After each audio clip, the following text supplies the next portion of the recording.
Mission Bengal के बाद, असम के बाद बीजेपी के लिए अगला मिशन इस वक्त उत्तर प्रदेश है। 2027 में यूपी में चुनाव है, इसलिए गृह मंत्री अमित शाह ने मुलाकातों का सिलसिला शुरू कर दिया है।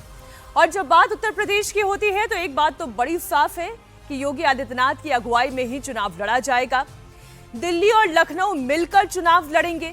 योगी आदित्यनाथ ने गृह मंत्री अमित शाह से मुलाकात की। 2027 चुनाव की रणनीति पर चर्चा हुई, साथ ही योगी कैबिनेट में फेरबदल पर भी बात हुई।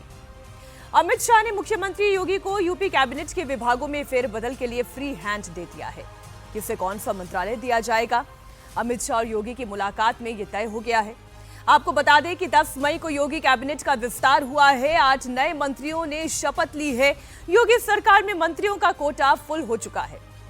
यूपी में अधिकतम आप जानते हैं 60 मंत्री हो सकते हैं और योगी कैबिनेट में भी मंत्रियों की संख्या बढ़कर 60 हो चुकी है। भूपेंद्र चौधरी, मनोज पांडे जैसे 2 हैवीवेट भी मंत्रिमंडल में शामिल किए गए हैं। 2 मंत्रियों का प्रमोशन भी हुआ है। ऐसे में विभागों के बंटवारे और मुख्यमंत्री योगी आदित्यनाथ और देश के गृह मंत्री अमित शाह के बीच इस बात को लेकर चर्चा भी हुई। योगी आदित्यनाथ ने बीजेपी के राष्ट्रीय अध्यक्ष नितिन नवीन से भी मुलाकात की और दोनों नेताओं के बीच शिष्टाचार मुलाकात बताया जा रहा है। साथ ही 2027 के चुनाव पर भी बेशक चर्चा हुई है, जिसमें तमाम बातें शामिल की गई हैं। 2 खास मेहमान हमारे साथ दमदार 10 में चर्चा के लिए मौजूद हैं। पॉलिटिकल एनालिस्ट हैं सचिन जी, हमारे साथ बहुत स्वागत सर आपका। राजकुमार सिंह जी, वरिष्ठ पत्रकार हमारे साथ मौजूद हैं। जो कैबिनेट मंत्रियों की लिस्ट में लेकर बैठी हुई हूं सर, नाम तो बहुत सारे हैं और जिसमें जो नए नाम जोड़े गए हैं उसमें हैवीवेट नाम भी हैं। मनोज कुमार पांडे का नाम उसमें एक शामिल है। कृष्णा पासवान की हम बात करें, ये सारे वो नाम हैं जो महत्वपूर्ण हैं।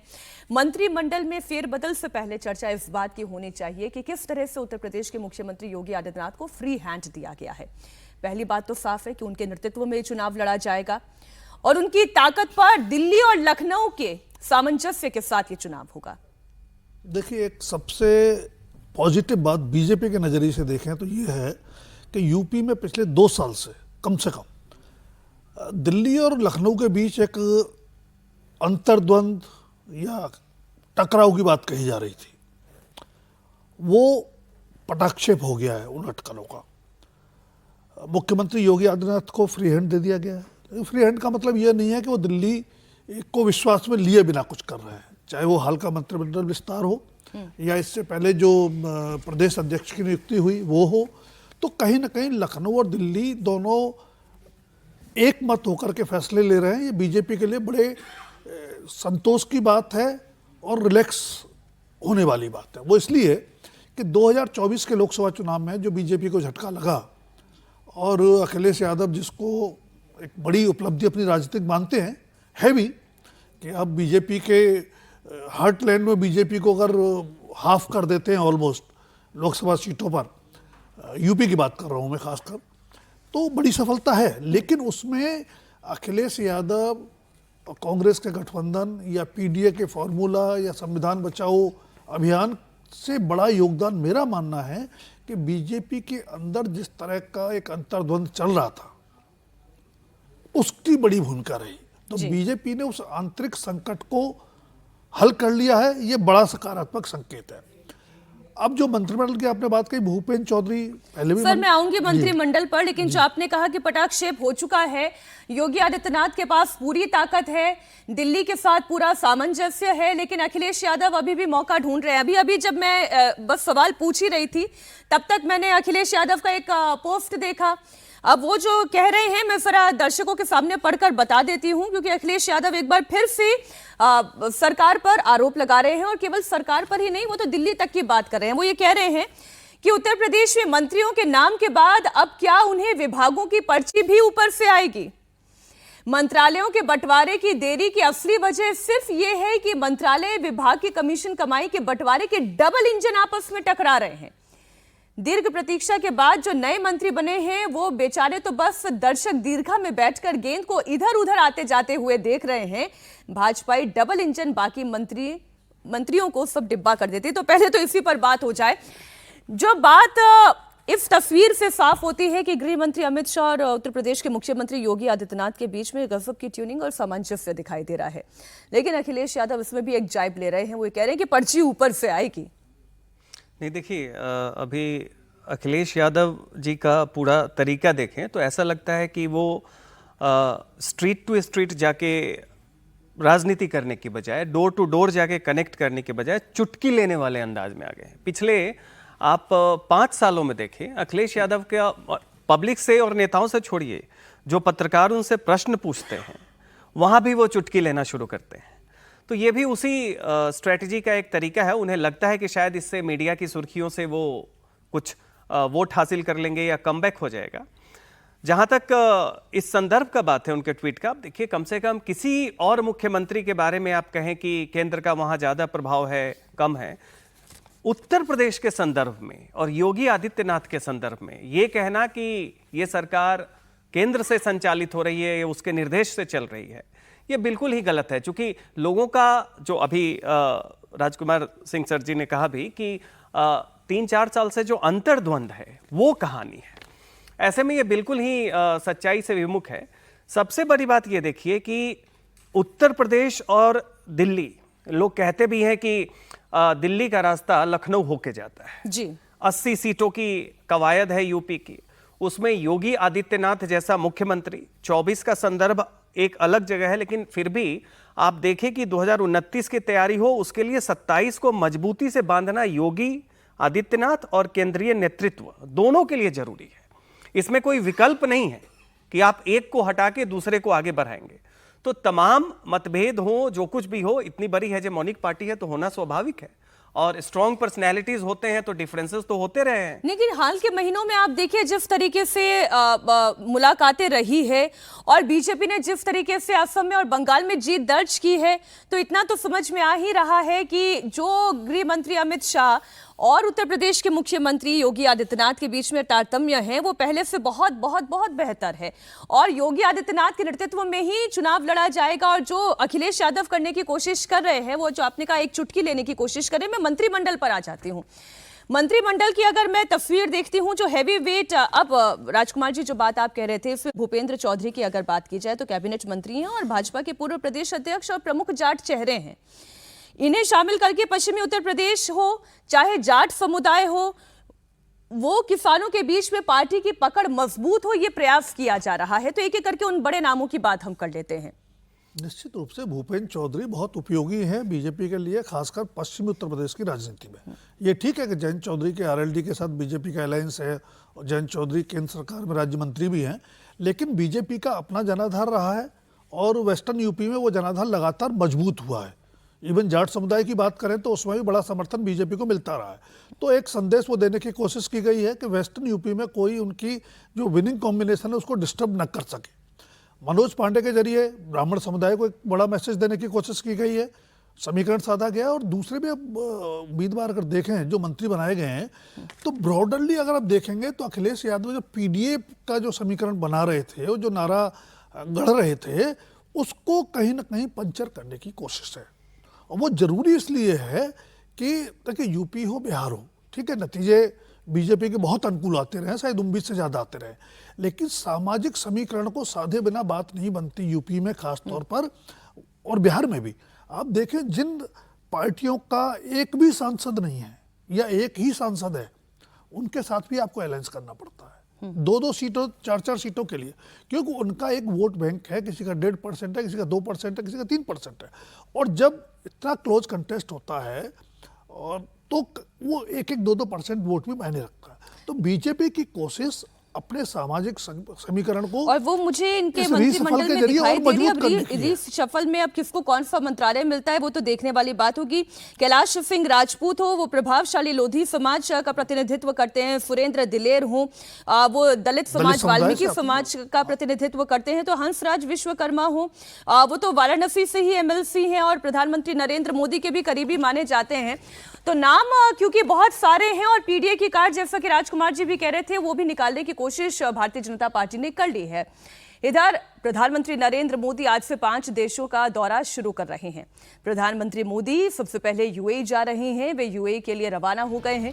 अबू धाबी में पीएम मोदी और यूएई के राष्ट्रपति शेख मोहम्मद बिन जायद अल नाहयान से मुलाकात करेंगे। इसमें दोनों देशों के बीच लिक्विफाइड पेट्रोलियम गैस, एलपीजी और रणनीतिक पेट्रोलियम भंडार से जुड़े हुए 2 अहम समझौतों पर हस्ताक्षर हो सकते हैं। यूएई ने तेल उत्पादक देशों के समूह ओपेक से बाहर निकलने का फैसला किया है। ऐसे में दोनों देशों की साझेदारी अहम हो सकती है। विदेश मंत्रालय की ओर से जारी बयान के मुताबिक दोनों नेता द्विपक्षीय मुद्दों पर चर्चा करेंगे। यूएई के बाद प्रधानमंत्री मोदी नीदरलैंड, स्वीडन, नॉर्वे और इटली भी जाने वाले हैं। अब सज्जन जी, इंपॉर्टेंट तो ये है, जिस तरीके से हम जान रहे हैं कि ये जो पूरा तेल का बाजार है वो एक वॉलेटाइल सिचुएशन से गुजर रहा है। ऐसे में प्रधानमंत्री की ये यूएई की यात्रा ऐसे वक्त में जब यूएई ओपेक से बाहर जाने की बात कर चुका है, कितनी महत्वपूर्ण है?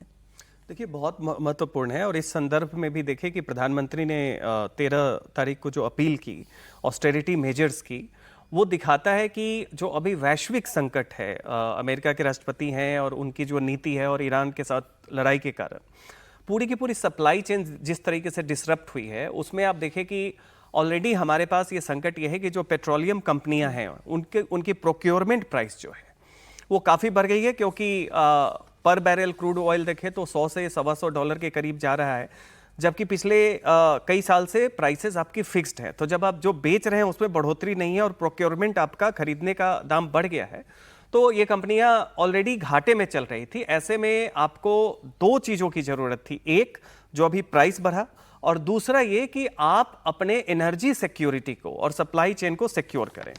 तो इस लिहाज से देखिए कि देश के विश्व के अलग अलग हिस्सों में कोशिश हो रही है कि किसी तरीके से इस संकट से निकला जा सके। इसका रास्ता ब्रिक्स का सम्मेलन यहाँ पे हो रहा है, वहाँ पे चाइना में भी अमेरिका के राष्ट्रपति और चीन के राष्ट्रपति इस समस्या पे कर रहे हैं। प्रधानमंत्री भी इसी श्रृंखला में जो गल्फ कंट्रीज और मिडिल ईस्ट में अपना दौरा है, वो निश्चित तौर पे भारत का पेट्रोलियम का सप्लाई जो है, सप्लाई चेन, वो सिक्योर रहे और हम इस संकट से जूझ सके और निकल सके, उसकी तरफ ये काफ़ी जरूरी है। इसलिए भी जरूरी है क्योंकि पेट्रोलियम की आवश्यकता केवल पेट्रोलियम के लिए नहीं है, वो बाकी भी आपके औद्योगिक घरानों को, आपके आर्थिक ढांचों को, उसको प्रभावित करती है। ऐसे समय में अर्थव्यवस्था के लिए एक वैश्विक संकट है जिसका भारत पे भी असर पड़ सकता है, और उसके लिए प्रधानमंत्री निश्चित तौर पे पूरी कोशिश कर रहे हैं। और यह यात्रा उसी चरण का एक हिस्सा है। जो दाम बढ़े हैं वो भी उसी चरण का हिस्सा है, क्योंकि एक समय के बाद आपको जो कंपनियां घाटे में हैं उनको भी ध्यान में रखना पड़ेगा। ये लॉन्ग टर्म चल नहीं सकता है। रूस को लेकर भी एक खबर है सज्जन जी। रूस ने वादा किया है कि वो भारत की एनर्जी सप्लाई को रुकने नहीं देगा। दिल्ली में ब्रिक्स सम्मेलन के दौरान रूस के विदेश मंत्री सर्गेई लावरोव ने कहा कि रूस ये सुनिश्चित करेगा कि भारत के ऊर्जा हित पूरी तरह सुरक्षित रहें। उन्होंने कहा कि मैं गारंटी दे सकता हूं कि रूसी ऊर्जा सप्लाई से जुड़े भारत के हित प्रभावित नहीं होंगे। रूस हर संभव कोशिश ये करेगा कि कोई भी गलत कंपटीशन भारत और रूस के समझौतों को नुकसान ना पहुंचाए। ये तो हाल के दिनों में हमने देखा है कि भारत और रूस की जो ये जोड़ी है वो कितनी मजबूत है। राजकुमार जी, जब अमेरिका दबाव डाल रहा था तब भी भारत ने रूस के साथ व्यापार करना नहीं छोड़ा, और आज भी भारत की एनर्जी अगर कहीं से ये आपूर्ति हो सकती है तो वो रूस एक महत्वपूर्ण भागीदार बन सकता है। देखिए, अगर कूटनीतिक रिश्तों की बात करें तो भारत और रूस की जो दोस्ती है वो कई बार उसकी परीक्षा हो चुकी है और हर बार खरी उतरी है। मतलब रूस से बेहतर दोस्त हमारे लिए अंतर्राष्ट्रीय समुदाय में दूसरा नहीं है, और भारत से बेहतर भरोसेमंद दोस्त रूस के लिए भी नहीं है। समस्या क्या है कि जिस तरह से ट्रंप का दबाव बढ़ रहा है अंतर्राष्ट्रीय रिश्तों में, हमने देखा कि भारत पर लगातार दबाव बनाया गया कि रूस से आप जो तेल की आपूर्ति जो आपको सस्ते रेट पे मिलता है और आपको रुपए में भुगतान की भी सुविधा रहती है, वो धीरे धीरे आप कम करते जाएं। युद्ध के चलते वो 1 महीने का समय बढ़ाने की बात आई, फिर 1 महीना बढ़ाया गया, और वो जो अवधि है वो 16 मई को भी ख़त्म होने वाली है। तो रूस ने अपना काम कर दिया कि हम उसके लिए प्रतिबद्ध हैं कि भारत की ऊर्जा जरूरतों को पूरा करें और उसको कोई समस्या नहीं आनी चाहिए सप्लाई चेन में। लेकिन क्या अमेरिकी दबाव को दरकिनार करते हुए हम उस तेल आयात को जारी रखेंगे जो पिछले दिनों में 23 बैरल पर डे तक पहुंच गया है, जो बीच में बहुत कम हो गया था रूस के तथाकथित अमेरिका के दबाव को लेकर। तथाकथित में सर, मार्च 2026 का एक आंकड़ा है, वो मैं बता देती हूँ। मार्च 2026 का आंकड़ा ये है कि हमने 2.25 मिलियन बैरल तेल प्रतिदिन खरीदा है, जी। ये जो कि कम से कम 50% जो भारतीय तेल की जितनी हम बाहर से आयात कर रहे हैं उसका 50% हिस्सा हमारा रूस से आयात होकर आ रहा है। और वहीं अगर अप्रैल 2026 की बात करें, ये 15% तक गिरा जरूर है, 35% तक जरूर आया है, लेकिन अभी भी रूस सबसे बड़ा साझेदार है हमारा। बिल्कुल है, वो बने रहने को तैयार है, लेकिन समस्या ये है कि अमेरिका के साथ हमारे रिश्तों का जो संतुलन है वो ट्रंप के रवैये पर निर्भर करता है, और ट्रंप का रवैया, माफ करें शब्द इस्तेमाल करने के लिए, तानाशाहीपूर्ण ज़्यादा है। तो हमारी ऊर्जा जरूरतों का संकट यह है कि ईरान से हमारी जो आपूर्ति हो रही थी, हम आयात कर रहे थे, वो प्रभावित हुआ। रूस से हम जो कर रहे थे उस पर अमेरिका अड़ंगे लगाता रहता है। तो हमारे लिए थोड़ा मुश्किल वक्त है, इसलिए प्रधानमंत्री को, और हमने देखा भी, हमने कई आपूर्ति सोर्स नहीं तैयार किए। पहले हम बहुत कम जगह से आयात कर रहे थे, कई जगह से और कर रहे हैं, लेकिन जो ऊर्जा संकट है, भैया सज्जन भी कह रहे थे कि उसका असर भारत पर, भारत की अर्थव्यवस्था पर पड़ सकता है, पड़ नहीं सकता है, पड़ रहा है। हमने उसका एहसास जनता को अब होने दिया है। मैं इससे सज्जन जी आपको भी शामिल कर लूं। जो फाइनेंशियल ईयर 2026 का ही डेटा है वो ये बता रहा है कि भारत ने रूस से करीब 3.7 लाख करोड़ का तेल खरीदा है, और ये तेल सऊदी, इराक, यूएई तीनों को जोड़ दे तो उसके मुकाबले ज्यादा है।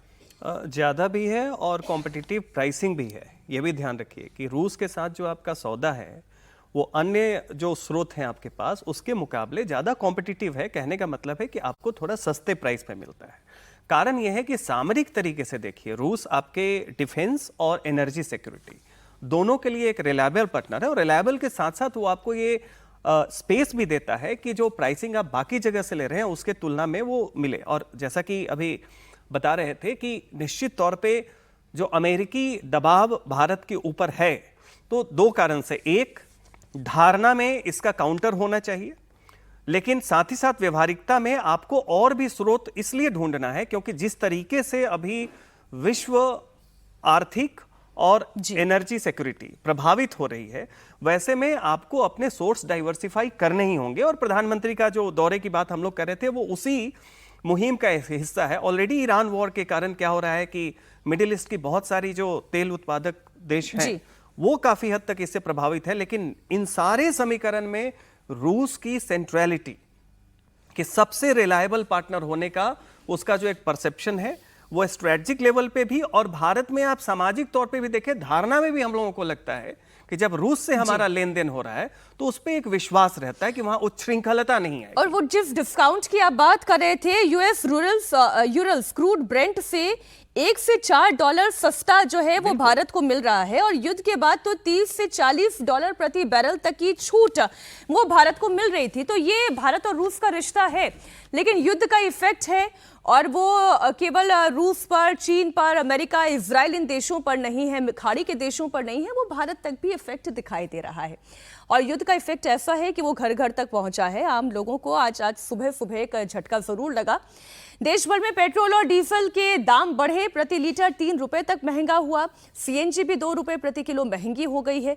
दिल्ली में आज से 1 लीटर पेट्रोल 97.77 रुपए महंगा हो गया है।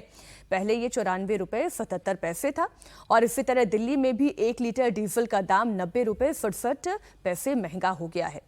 जबकि पहले दिल्ली में 1 लीटर डीजल की कीमत 87 रुपए 67 पैसे थी। पेट्रोल और डीजल के दाम बढ़ते ही विपक्ष ने भी हाय तौबा करनी शुरू कर दी, लेकिन वैश्विक हालात ही कुछ ऐसे हैं कि महंगाई और ज्यादा बढ़ सकती है, पेट्रोल और डीजल के दाम और ज्यादा बढ़ सकते हैं। उसके पीछे जो वजह है वो ग्लोबल है। ग्लोबल तेल सप्लाई का जो main route strait of Hormuz है वो लगभग बंद है। तेल कंपनियों को रोजाना 1000 से 1200 करोड़ का नुकसान हो रहा है। एक अमेरिकी डॉलर की कीमत 95 रुपए के पार पहुंच गई है। भारत के लिए कच्चे तेल का इंपोर्ट बिल बहुत महंगा हो गया है। कच्चे तेल की लागत में 50% से ज्यादा की तेजी आई है। इससे अंतर्राष्ट्रीय बाजार में कच्चे तेल की कीमत भी बढ़ गई है।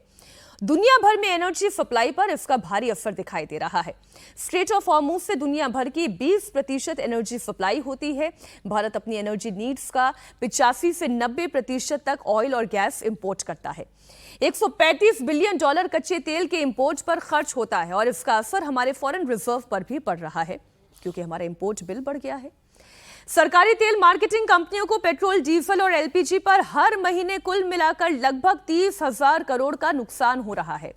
तेल कंपनियां हर दिन 700 से 1000 करोड़ का घाटा झेल रही है। देश में तेल भंडार भी पिछले 10 सालों में अपने न्यूनतम स्तर के करीब पहुंच गया है। एक डेटा और आपके सामने रख दूं, पेट्रोल और डीजल के दाम बढ़ने पर कांग्रेस तो मोदी सरकार पर तंज कस रही है।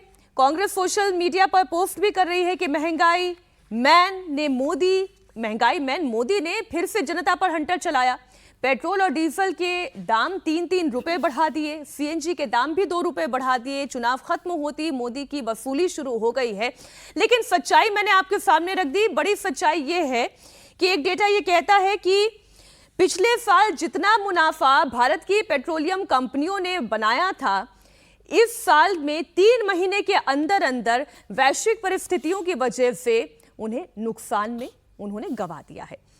और अब विपक्ष भले ये कहे, अखिलेश यादव की मैं बात कर लूं कि पेट्रोल डीजल के दाम बढ़ने पर जो वो व्यंग कर रहे हैं, उनका व्यंग आप देखें। एक पोस्ट उन्होंने किया है कि पेट्रोल कम खर्च करें, पीएम का ये बयान है। अखिलेश यादव ये कह रहे हैं कार्टून पोस्ट करके कि आगे बढ़ना है तो साइकिल ही एक विकल्प है।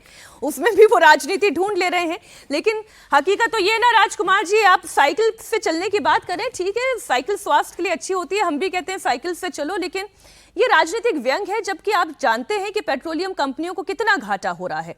और मैं तो ये कह रही हूं कि अभी जो 2 रुपए 3 रुपए पेट्रोल की डीजल की कीमतें बढ़ाई गई है, बहुत कम है। सर, अपने आसपास के पड़ोसी देशों की बात करें आप, और आज बढ़ाई गई है। बाकी देशों में तो आज से 3 महीने पहले ये दाम बढ़ चुके हैं। और कितने बढ़ चुके हैं, मैं पाकिस्तान की बात करूं, कब का 100-150 तक पहुंच गया है ये दाम। देखिए, आप सही कह रही हैं। हमारे राजनेताओं की फितरत है कि वो आपदा में भी अवसर ढूंढ लेते हैं। अब ठीक है, उनका चुनाव चिन्ह है साइकिल, लेकिन अखिलेश यादव खुद कितना साइकिल पर चलते हैं। सेहत के लिए भी अच्छी है, राजनीति के लिए भी अच्छी है। खैर, वो अलग बात है। अब बात आते हैं महंगाई पर। जी, मैं आपसे पहले भी कह चुका हूं कि पेट्रोलियम की कीमतें बहुत जल्दी बढ़नी चाहिए थी, हमने देर कर दी। युद्ध 28 फरवरी को शुरू हुआ। मार्च के पहले हफ्ते में दुनिया भर के देशों में ऊर्जा संकट से निपटने के उपाय शुरू हो गए। लगभग दुनिया के कई देशों में 40% तक पेट्रोल डीजल की कीमतें बढ़ चुकी हैं। हमने देर से बढ़ाई, तो ये मानने में और कहने में संकोच नहीं होना चाहिए कि उसके लिए 5 राज्यों के चुनाव जिम्मेदार हैं। क्योंकि हमारी राजनीति चुनाव हित को, राजनीतिक हित को पहले रखती है, देश हित को बाद में रखती है।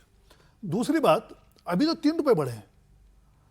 जिस तरह का संकट है, ये कीमतें और बढ़ेंगी, और हर चीज़ की बढ़ेंगी। जब पेट्रोलियम डीजल महंगा होगा तो हर चीज़ महंगी होगी, क्योंकि आपकी ढुलाई, माल भाड़ा वगैरह सब महंगा हो जाएगा। आपने तेल कंपनियों के घाटे की बात कही कि 1000 करोड़ का घाटा उनको हो रहा है, या 3 महीने में उतना घाटा हो गया जो 1 साल में मुनाफा था। लेकिन सरकार को यह भी बताना चाहिए कि जब क्रूड ऑयल की कीमत अंतर्राष्ट्रीय मार्केट में 30-35 रुपए तक गिर गई थी, तब सरकार ने उपभोक्ता को फायदा दिया था क्या? या उन सालों में 2017 से लेके 25 तक तेल कंपनियों ने कितना मुनाफा कमाया था? तो ये तर्क देना गलत है कि तेल कंपनियों का घाटा बढ़ रहा है। अरे महंगाई बढ़ रही है, क्रूड ऑयल महंगा आ रहा है तो हम महंगा बेचेंगे। लेकिन जब सस्ता आया सर, था, विदेश आपको से सस्ता बेचना जब चाहिए। तुलना हो रही थी तो ये बात बतानी जरूरी है। यूरोपियन कंट्रीज, जिसमें फ्रांस, बेल्जियम और यूके को भी आप शामिल कर लें, 20% तक वहां पर घरेलू उपभोक्ताओं के लिए पेट्रोलियम प्रोडक्ट और पेट्रोल के दाम जो है वो बढ़ चुके हैं। जर्मनी में मार्च 2026 में पेट्रोल के दाम 19.8% तक बढ़ गए हैं। ये हकीकत है। तो जब आप भारत की अर्थव्यवस्था को देखते हैं तो आप फिर ये कहें कि लगातार ऐसी परिस्थिति में भी तेजी से बढ़ती हुई हमारी इकोनॉमी है, और अभी भी 2 और 3 रुपए के दाम की बढ़ोतरी आप देख रहे हैं, जबकि आप यूरोपियन कंट्रीज की भी स्थिति देख ले, जहां पर 20-20% तक दाम बढ़ चुके हैं।